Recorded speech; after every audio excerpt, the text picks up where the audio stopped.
नमस्कार मंडळी, तुमची लाडकी दुर्गा कदम. चल आज एक माझा छोटासा अनुभव सांगणार आहे मी. काही महिन्यापूर्वी मी कंपनीमध्ये जॉब करत होते. माझ्यासोबत भरपूर लेडीज होत्या, जॉब करत होत्या आणि माझ्यासोबत एक मावशी होत्या.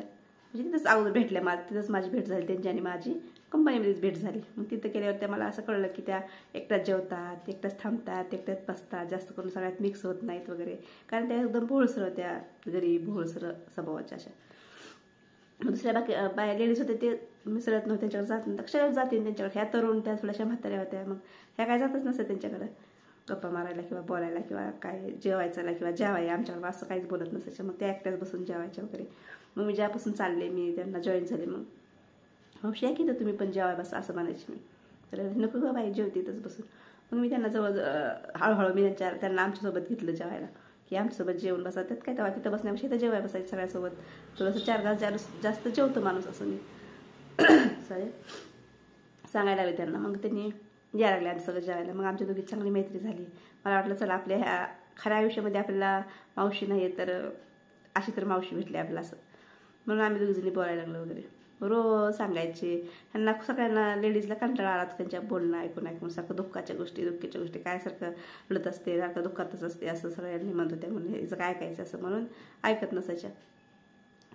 मग मी एक दिवशी मावशी खूप अशा लाजायला लागल्या, हसायला लागल्या. रोज दुःखातच असते त्या. पण एक दिवशी लई लाजायला लागल्या, हसायला लागल्या. मनातल्या घरातल्या हसायच्या, काम करायच्या, हसायच्या असंच. मग मी असंच लागून बघितलं, अरे आज मावशीला खुश आहे ते कसं काय. मग मी माझ्या कामापासून उठले आणि त्यांच्यापाशी गेले आणि मावशी आज काय लईच खुश आहे, काय झालं, काय भांडलं आहे म्हणलं, काय झालं तुम्ही लई खुश दिसायला आहे असं तसं. त्यांचं माझ्याकडे लक्षच नाही, त्या काहीच बोलल्या नाहीत. नाही मावशी काय झालं, मी एवढं बोलतो तरी तुमचं लक्ष द्या असं. मग त्या लक्षात आलं, अरे मला बोलायला लागले. आले मागं फिरून बघितलं तर मला म्हणते, अगं मला ना मी एक ना रात्री स्वप्न पाहिलं. तुम्हाला सांगते बायकांना कुठल्या गोष्टीचा आनंद होऊ शकतो आणि कुठल्या गोष्टीमध्ये माणूस बाई आनंदानं जगू शकते तो क्षण.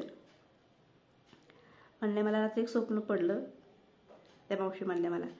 आणि त्या स्वप्नामध्ये आमचा छोटासा ती 22-23 वर्षाचा मुलगा आहे ना, तो छोटा ज्या वेळेस होता तो छोटा आणि त्याचे वडील आणि त्या स्वतः म्हणजे त्या म्हणले आम्ही 3 जणांचं आमचं बोलतो, हसतो, खेळतो. माझ्या पोरांना आम्ही 2 जण बायको खेळवतो, जवळ घेतोय, पप्पे घेतोय असं आम्ही स्वप्न पाहिलं.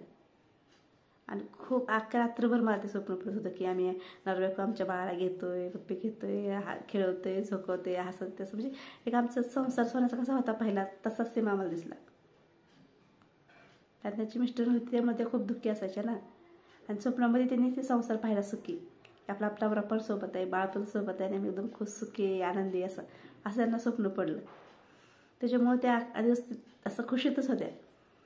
आणि मला सांगायला काय म्हणल्या माहिती आहे का, मला म्हणल्या, अगं दुर्गा आजचे दिवस मला बोलू नको म्हणल्या. म्हटलं काय झालं, तर आजचा दिवस आहे ना तो मला त्या स्वप्नामध्ये जगायचा आहे. आजचा दिवस आहे, ती जी रात्री स्वप्न पडलं त्या स्वप्नामध्ये मला आजचा दिवस जगायचा आहे. त्याच्यामुळे तू आज मला बोलू नको, उद्या बोल पण आज नको बोलू.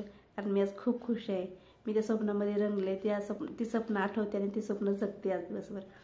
तर सॉरी बरं का, मला माफ कर, पण ना आजचे दिवस नको बोलू, मी त्या स्वप्नात मला जगायचं आहे. तर हे एवढंसं छोटंसं आपलं वाटून काय छोटीशी गोष्ट आहे, पण तिसाठी खूप मोठी गोष्ट होती. आणि अख्खा दिवस तर कोणाला बोलल्या नाही, त्या घरी जायपर्यंत जास्त बोलल्या नाही, काय नाही. त्यांना खुश लाजायच्या, हसायच्या. तर असं बायकांना खुश करण्यासाठी काय लागत नाही हो. तर छान येते, आपण खूप चांगलं येते. चला ओके, बाय बाय.